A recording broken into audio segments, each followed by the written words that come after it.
আসসালামু আলাইকুম, আপনাদের স্বাগত জানাচ্ছি আমাদের আজকের ভিডিওতে। অনেকেই আমাদের কাছে বলেন যে আসলে ব্যবসা শুরু করার আগে একটি চাকরি করা কতটা জরুরি। ব্যবসা শুরু করার আগে চাকরি করাটা জরুরি নয়, জরুরি হচ্ছে ব্যবসা সম্পর্কে আপনার দক্ষতা অর্জন করা, অভিজ্ঞতা অর্জন করা। সেটি আপনি চাকরি করেও করতে পারেন, সেটি আপনি অন্যভাবেও করতে পারেন, ব্যবসার মাধ্যমে শুরু করেও আপনি আস্তে আস্তে করতে পারেন। এখন কোনটা আপনার জন্য সুবিধাজনক, কোনটাতে আপনি বেশি কমফোর্ট ফিল করবেন, এটাও কিন্তু আমাদের বিবেচনায় রাখতে হবে। কারণ একটা জিনিস মনে রাখতে হবে, প্রত্যেক ব্যক্তির আর্থিক অবস্থা কিন্তু সমান নয়। আমি যদি এখন একবারে বলে দেই যে ব্যবসা শুরু করার আগে চাকরি করতে হবে, সেটি যেমন ঠিক হবে না। আবার যদি আমি বলি যে ব্যবসা শুরু করার আগে চাকরি করার দরকার নেই, সেটাও ঠিক হবে। তাহলে ব্যক্তির অবস্থান, নলেজ, দক্ষতা, অভিজ্ঞতা, এগুলোর উপর ভিত্তি করে আসলে ব্যক্তি সিদ্ধান্ত নেবেন যে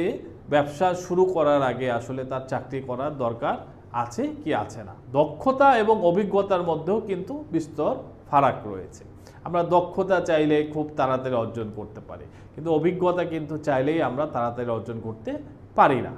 এই কারণে হয়তো অনেকেই বলে থাকে যে ব্যবসা শুরু করার আগে চাকরি করে নিলে সেটা আপনার জন্য ভালো, আপনি অভিজ্ঞ হলেন তারপরে ব্যবসাটা শুরু করবেন। ভালো থাকবেন, সাথে থাকবেন।